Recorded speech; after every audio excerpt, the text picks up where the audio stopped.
croeso yn ôl fi sianel i, neu os ydych chi yn newydd, helo, fi ydy Mari, a heno dwi'n mynd i fod yn edrych i fewn i hanes Martha Ddu. So os ydych chi wedi clywed am hanes Martha, ond Martha yn arwain cult yn ôl ryw ganrif yn ôl, yn nath wneud pethau awful, nath i ladd sawl person yn ystod i amser fel arweinydd yna.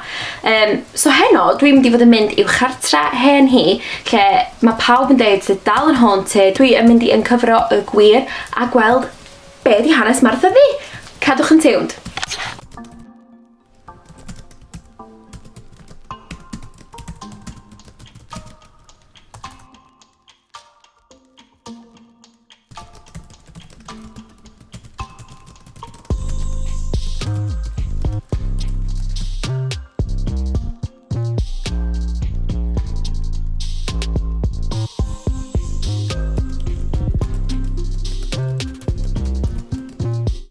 So, da ni ar y ffordd i tŷ Martha wan.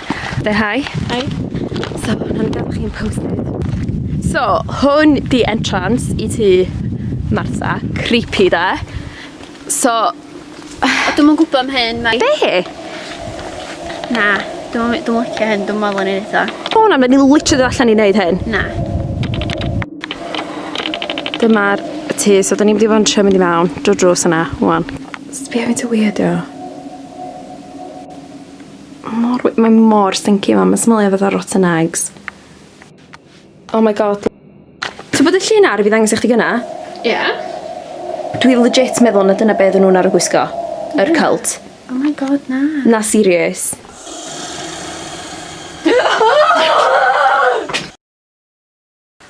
Hi guys, so, neithiwr bach yn weird. Oedd Catrin really ddim eisiau mynd i fewn. Mae hi'n really superstitious, so mae hi'n absolutely livid bod... Bod rhywun y drws.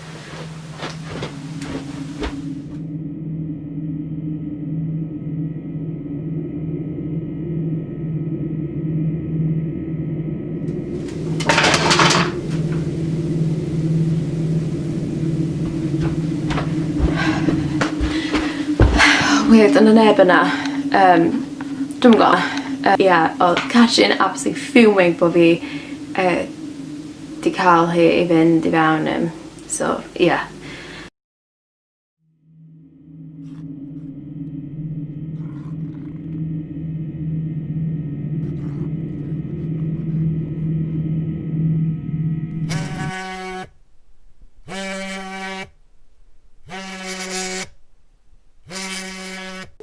Ti'n iawn?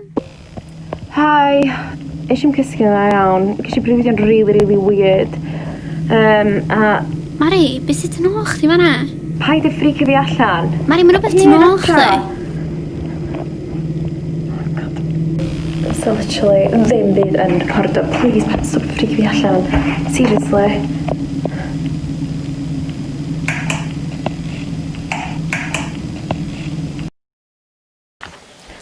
So, at y gneud... Chi'n gwybod hwnna?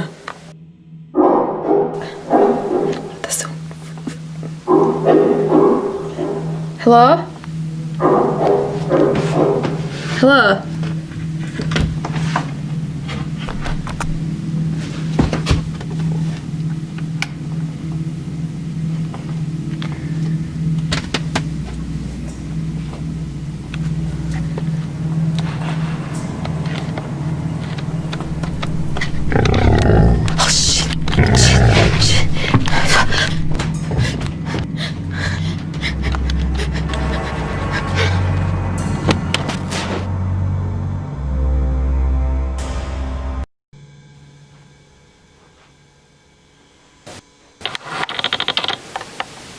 Helo bawb, Mari ydw i.